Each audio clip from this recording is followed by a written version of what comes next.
से प्रणाम। हम भोजपुरी गायक शशिलाल यादव और आप सबके शशिलाल यादव सिंगर शशिलाल यादव फेसबुक के पेज पे आप सबके स्वागत बा। और आप सब एक रह के अगर यूट्यूब पे देखे तो चैनल के सब्सक्राइब करी और फेसबुक पे देखते हैं तो पेज के फॉलो करी और वीडियो के लाइक और शेयर करिए और कमेंट करके आप सुझाव दी। और आप सब जैसे प्यार दुलार देता नहीं वैसे ही प्यार दुलार बनौले रही। और आप सबके आज मिलावता नहीं हमारे भाई से, जो भाई के हम मानी ले, बहुत मानी ले, सब भाई लोग के मानी ले, लेकिन करा कुछ ज़्यादा ही मानी ले हम, लेकिन ही माने लगे ना। आप सबसे ये वीडियो में हम पूछे इनका से। और देखिए हमारे बीच में और गीतकार साहब कवि जी भी हैं और साथ में मेरे भाई सिंगर एक्टर मिट्ठू भाई, मिट्ठू मार्शल जी। और आप लोग सीधा हो जाइए।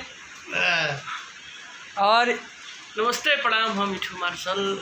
आज बहुत दिन के बाद एक पेज के माध्यम से शशिलाल नहीं शशिलाल यादव ही है, शशिलाल यादव है, मुँह पर चल जाए चलेला। आप लोग कृपया करके ढेर सारा लाइक शेयर फॉलो करी जा, ढेर सारा भाई के प्यार दी जा।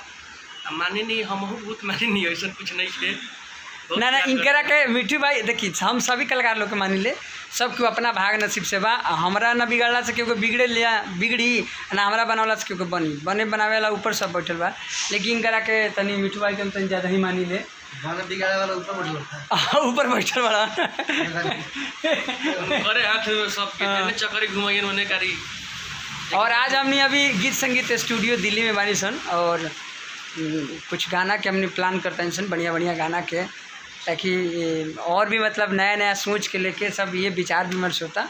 और गीत संगीत स्टूडियो आप सब देख सकते हैं, बहुत जल्द एक से एक बढ़ के ऑडियो वीडियो देखे के मिली दोनों भाई के चैनल पे। हाँ, और आप सब प्यार दुलार देते रहो। मिट्टू भाई के भी चैनल के आप सब सब्सक्राइब करी, हमरो चैनल के सब्सक्राइब करी।